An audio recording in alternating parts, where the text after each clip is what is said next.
ಓಂ ಶ್ರೀ ಗುರುಬಸವಲಿಂಗಾಯ ನಮಃ. ಎಲ್ಲರ ಅಂತರಾತ್ಮಕ್ಕೆ ಶರಣು ಶರಣಾರ್ಥಿ ಆತ್ಮೀಯ ಬಂಧುಗಳೇ. ಏನಪ್ಪ ಇದು ಈ ವಿಡಿಯೋದಲ್ಲಿ ಗುಡ್ಡನೆ ಕಾಣ್ತಾ ಇದೆ ಅಂತೀರಾ? ಈ ಕಪ್ಪತ್ತ ಗುಡ್ಡ ಹೆಸರು ಕೇಳಿರ್ಬೋದು ಅನ್ಕೊಂತೀನಿ. 70 ಗಿರಿಗಿಂತ ಕಪ್ಪತ್ತ ಗಿರಿ ಮೇಲು ಅಂತ ಹೇಳ್ತಾರೆ.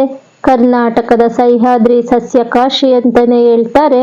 ಅಂತ ಕಪ್ಪತ್ತ ಗುಡ್ಡದಲ್ಲಿರುವ ಬಸವ ಬೆಟ್ಟ ಬಸವ ಯೋಗಾಶ್ರಮ ಆಶ್ರಮಕ್ಕೆ ಮೈಸೂರಿನಿಂದ 20 ಜನ ಹಿರಿಯ ನಾಗರಿಕರು ಜೀವನದಲ್ಲಿ ಉದ್ಯೋಗ ಮಾಡ್ಬೇಕಲ್ವಾ?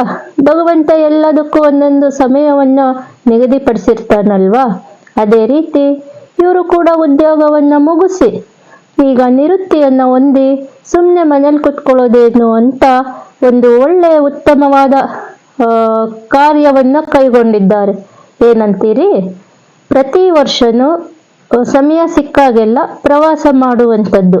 ಅದರಲ್ಲೂ ಎಂಥ ಪ್ರವಾಸ ಅಂತೀರಿ? ಈ ತರ ಧರ್ಮದ ಕ್ಷೇತ್ರಗಳಿಗೆ, ಐತಿಹಾಸಿಕ ಇರುವಂತ ತಾಣಗಳಿಗೆ, ಇತಿಹಾಸವನ್ನು ಹಿನ್ನೆಲೆಯನ್ನು ತಿಳ್ಕೊಳ್ಳುವಂತ ತಾಣಗಳಿಗೆ ಹೋಗುವಂಥದ್ದು ಇವರ ಒಂದು ಉದ್ದೇಶ. ಯಾಕೆ ಅಂದ್ರೆ ಅಲ್ಲಿನ ವಿಷಯವನ್ನು ತಿಳಿದುಕೊಳ್ಳಬೇಕು ಅಂತ. ಏನ್ ಹೇಳ್ತಾರೆ? ದೇಶ ಸುತ್ತಿ ಕೋಶ ಓದಿ ಅಂತ. ಇವರು ಕೋಶ ಓದಿ ಮುಗಿಸ್ಬಿಟ್ಟಿದ್ದಾರೆ ಅನ್ಸುತ್ತೆ. ಅದಕ್ಕೆ ಈಗ ದೇಶ ಸುತ್ತೋಕೆ ಬಂದಿದ್ದಾರೆ.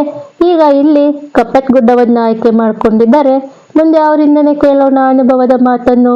ಪೂರ್ತಿಯಾಗಿ ತಪ್ಪದೆ ವಿಡಿಯೋ ನೋಡಿ ಬಂಧುಗಳೇ.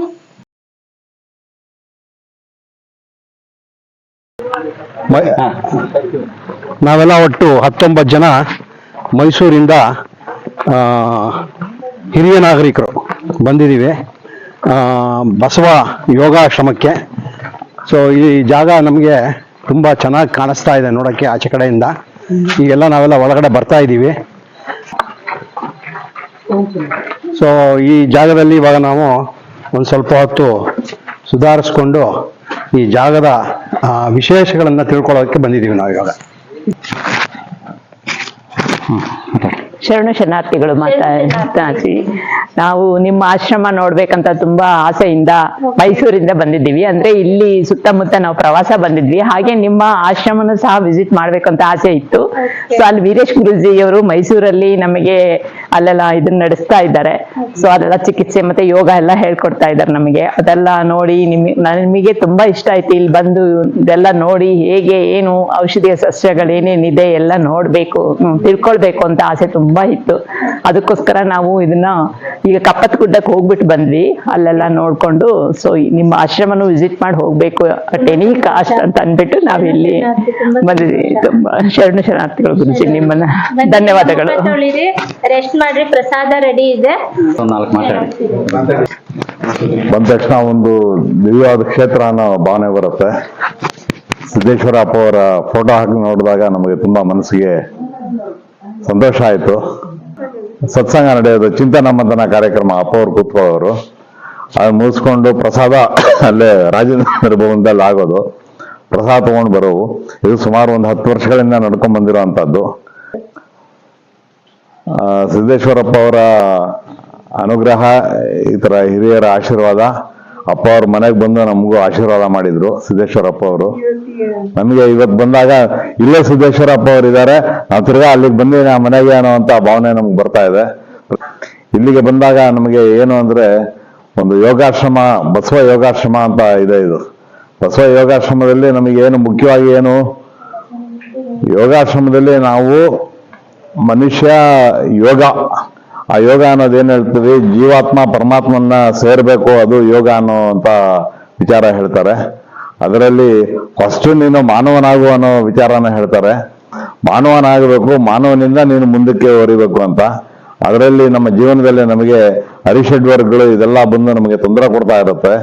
ಅರಿಷಡ್ ವರ್ಗ ನಂಗೆ ಹೋಗ್ಬೇಕಾದ್ರೆ ಜ್ಞಾನ ಪ್ರಾಪ್ತಿ ಆಗ್ಬೇಕು. ಜ್ಞಾನ ಪ್ರಾಪ್ತಿ ಸುಲಭವಾಗಿ ಆಗೋದಿಲ್ಲ ಯಾರಿಗೂ.